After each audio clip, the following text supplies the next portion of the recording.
Vous avez sûrement dû entendre que la Haute Autorité de la Communication a retiré sa licence à la chaîne Joliba TV.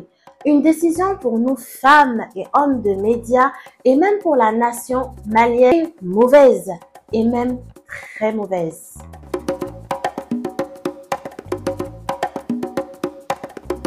La mesure sera effective dès le 26 novembre. Celle-ci survient après une plainte le 12 novembre du Conseil supérieur de la communication du Burkina Faso contre Joliba TV. Cette plainte faisait suite à la sortie Sakao Jim avait tenu lors d'une émission sur la chaîne des propos jugés gravissimes par Ouagadougou contre les militaires. L'autorité de communication burkinabé a demandé à la HAC de prendre des mesures contre Joliba TV. Un communiqué qui a conduit à mettre sous mandat de dépôt Issa Kaoudjim, dont le jugement est prévu le 23 décembre. La HAC, de son côté, a reproché à la chaîne privée des violations de l'éthique et de la déontologie et une atteinte à un chef d'État étranger. Au final, la lourde sanction est tombée pour la fermeture de la chaîne 100% malienne. Une décision qui crée la division au sein de la population, mais surtout tend vers le soutien de la chaîne et condamne cette décision de la HAC. Cette structure a le devoir, en effet, d'être le régulateur au sein des médias, mais pas d'en être le bourreau. Côté des responsables des médias et de la presse, à travers la personne de notre président Bonjougou Dante, la réaction ne s'est pas fait attendre. Le président de la maison de la presse appelle à la clémence de la HAC et à un consensus. Fermer toute une chaîne entière à cause de propos d'une personne, c'est vraiment poussé.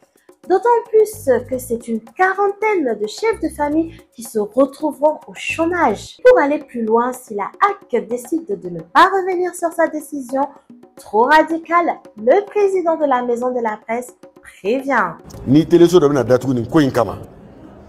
Donc beba jouer. Cette décision de la HAC remet en question la liberté d'expression des Maliens qui a été acquise par le sang. Alors, n'aurait-il pas été mieux qu'elle sanctionne la chaîne Joliba TV autrement que de la fermer définitivement? Cette décision envoie comme message au monde des médias qu'elle ne pourra plus faire son travail au risque de fermer boutique. Et si les médias n'existent plus, cela sera évidemment de même pour la HAC.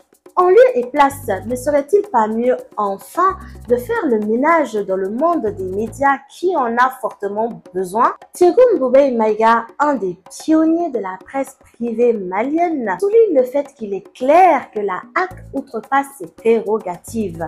Il va plus loin en dénonçant une vérité qui est bien triste mais réelle. La HAC, dans son désir de satisfaire nos princes du jour et les autorités de l'AES, s'apparente malheureusement à une attitude de soumission. De plus, si nous devons aller sur ce chemin, la HAC ne devrait aussi demander au Burkina Faso de sévir contre le journal L'Observateur qui ne s'est pas gêné de critiquer la promotion de nos généraux. À ce que je sache, nous sommes tous membres de l'AES et les règles doivent s'appliquer à tous, non? Impossible de finir sans faire un clin d'œil au fondateur du journal Le Soir de Bamako, Feu Chouaïdou Traoré, qui lui aussi fut un grand pionnier de la presse et qui s'est battu pour la liberté d'expression et de pensée depuis le temps de Moussa Traoré. Il aurait sûrement dénoncé cette attitude de la HAC qui fait un pas vers la confiscation de nos libertés. Il l'avait si bien souligné dans l'un de ses éditos du haut de sa vingtaine, la liberté ne se négocie pas, elle s'arrache.